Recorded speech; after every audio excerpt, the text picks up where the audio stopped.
Hey man, Hebron Ben Bilal come back at you with another edition of this Boomer's Logic, man. As you can see, it's still dark outside. Sun ain't up yet, but I'm out doing my 1-2 thing. You know the old saying, man, early bird gets the worm. I wanted to read something to y'all, man, this morning, because something's just been getting under my skin, man, just pissing me off for the last 2 weeks. And I said, you know what, this morning I'm just going, it just hit its ceiling today. And I said, I'm going to read them something and I'm going to tell them while I'm reading this to them. But if you haven't already, man, go to the channel's Boomer Logic, like, subscribe, hit the bell for notifications. That's Boomer Logic, Hebron Ben Bilal. Like, subscribe, hit the bell for notifications. For y'all few brothers, man, who just signed up, subscribed, I appreciate y'all, man. And we're going to roll out some heavy content this week. We're going to touch on that whole Jewish thing and how they're scrambling. The Ashkenazi Jews is scrambling, trying to be the first to acknowledge that, the African Americans, they're Israelites, and the tribes in Kenya, the tribes in Africa, a few tribes in Africa, they're all scrambling. They actually had a thing that I'm gonna show you, where a newscast, I believe it was in Tel Aviv, interviewed that same rabbi that I posted the video. They interviewed him, and he was like, yeah, but you can see they're trying to preempt everything. But I'm going to show y'all that video, and then we're going to break down this week what I told y'all we're going to break down about where these Ashkenaz come from, and I'm going to show you historically where they come from. I already showed you, the location, but I'm going to show you how they ended up assimilating into our culture and then hijacking our identity.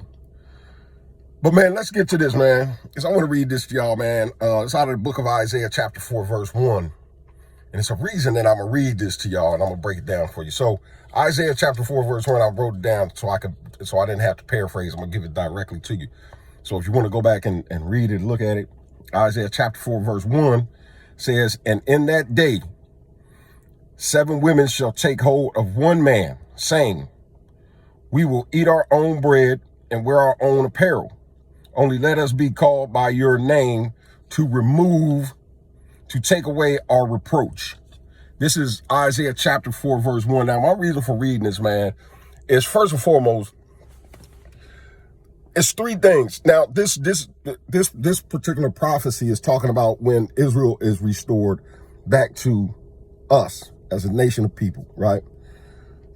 And like that white rabbi said on the video I showed you, and I'm going to post the video so you can watch it again. And at the end, he says they're fulfilling prophecy, talking about the Hebrews that are in Africa and us are fulfilling prophecy. And that's one of the prophecies. 2 major prophecies that we were waiting for was, one, the Ashkenazi Jews to acknowledge us as being the true Israelites. And you're seeing the manifestation of this prophecy right in front of your face. It's coming to pass right now, where they're trying to be the first ones to announce it. They just running crazy trying to be the first ones to announce it. And this particular prophecy here is not one of the major ones, but it is a prophecy to show you that, hey, look, time of restoration is at hand, right? And this is talking about these uncouth black women, these unconscious, I'm not even gonna call them black women, these unconscious Hebrew women who are running around with this black feminism. It's just so completely out of control. Not only are y'all on the front lines, the Europeans are coming out saying that we're the Israelites, that we're the Jews, but you're also dead set to be in the front and trying to get more crumbs off the master's table. You're throwing brothers under the bus who are trying to come into a clear understanding and stand proudly on his culture, their culture. Y'all on the front lines talking about brothers being anti-Semitic and blah, blah, blah, and you're running amok with this feminism, and it's just, it's out of control. I seen a video the other day. They got some new thing. I think it's I can't remember if it's a show or it's just a group, and it says black women are the culture, meaning the black culture. the Hebrew culture, the black culture. We are the culture. And it's got all these black feminists, black female feminists up there. It's about 8 to 10 of them. And they're in front of this banner, all feminists, half of them lesbians. Let me explain something to you. There's 3 things that ain't gonna fly in Israel. When we are restored, when we're restored back to the land, because this is what prophecy says. When we're restored back to the land, let me explain something to you. There's 3 things that don't fly. Feminism don't fly. That dog don't hunt. Homosexuality don't hunt. And out of control children will not be tolerated. See, let me explain to you why that prophecy is not talking to conscious Hebraists.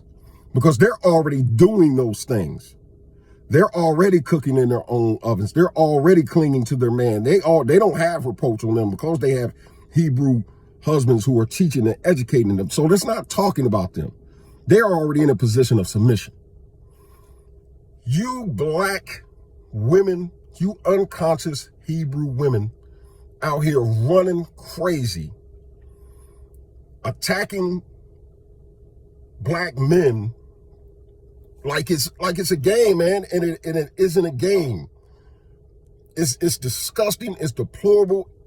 I mean, every time, I peruse the YouTubes. I do that. And every time I look up, it's another one of y'all on there blaming black men for something, tearing black men down for something. You can't, your appetite is insatiable. See, number one, that's the low-hanging fruit. Black men, I always say this, black men are the low-hanging fruit. So you build these platforms off the back and the blood and the suffering of your own kind, man.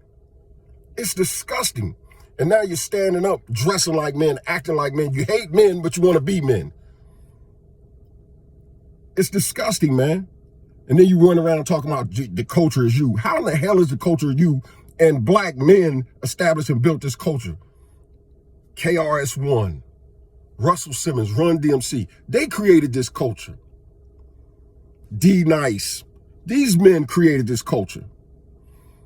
Then y'all want to come in and talk about y'all are the culture. Well, man, if I cursed, this would be one of those times that I would just be cussing up something. Y'all disgusted me, man. Y'all disgusted me. Every time I look up, it's one of you lesbian black feminists on social media berating black men. And then the first thing you want to talk about is get behind us. Why don't you black men get behind us? And then you ask us why we won't protect you. Who in the hell wants to protect that garbage? It's disgusting. And it's going to come a point in time, because this is prophecy. Let me tell you something. If this is your mindset and this is what you love and like, you want to be a dyke, you want to be a lesbian, you want to be a homosexual, listen, I'm telling you now, when that land is restored to us, don't do, it's not a democracy over there. We're governed by what is called a theocracy. I'm sure that's the name. I had to look it up, but I'm pretty sure. That's when you're governed by the laws of Yahweh or the laws of God. This is why Hebrews over here who acknowledge they're Hebrews in this country, they're sovereign. They're sovereign already. You don't have to put paperwork in to be sovereign if you acknowledge it as identify as being Hebrews, because we're not governed by this country's laws. We're governed by the laws of Yahweh. And imagine if we got our own land back again, and you think you're going to come over there with that feminism. You do know that adultery, homosexuality, and wayward children all get death penalties. Now, that's not here. It's not a democracy where you can say what you want and do what you want. There's rules in that book. And as soon as you come with them shenanigans, the top of your head gonna get flown like a Frisbee. That's why when those individuals over there in, I'm sorry, I forgot the name. I'm just so pissed off. Over there in Afghanistan, the Taliban, I guess it is, or whoever the hell they are. The first thing they did, and I may have mentioned this before, they did two things when they took back over their territory. First thing they did was lock down the airports. If you don't belong here, get the hell out of here. And now we're going to monitor who comes in. Second thing they did was went on the streets. Literally, you can Google this and look it up. They went on the streets and they told every woman, get your behind in the house. All this feminism and listen, ain't gonna be no marching and rallying. They told them women, get your behind in the house. Them podcasts and all that, talking about the government, nah, you're dead. It's over. Get in the house. If you're not accompanied by a man, you can't be outside. They did that.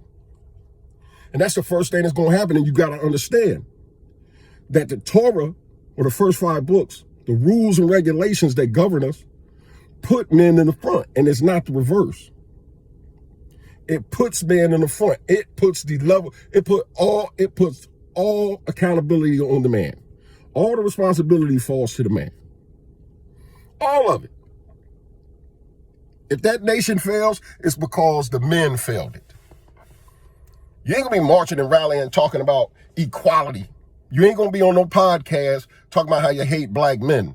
Oh, no. That dog don't hunt. No, sir. It ain't gonna happen. It ain't gonna happen. And this is why I love that prophecy, because it's talking about you unruly, wayward black women. When the restoration happens, you're gonna understand clearly, I can't do this. I got to get up underneath a man and have him remove my reproach. Your reproach is your sin, your disobedience. You're out of control. And these Europeans are pushing this agenda and pushing you in the front, and you're just lapping it up. You're loving it. You're loving it.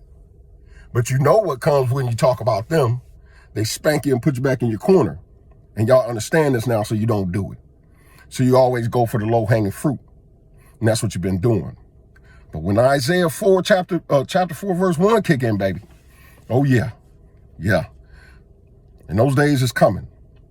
All right, man, I'm going to get to my thing, man, and appreciate your time, and look forward to this video this coming up week, man. We're going to get into these Jews and show you exactly how they got assimilated into our culture and actually ended up hijacking the culture. All right, love y'all. See y'all on the next one.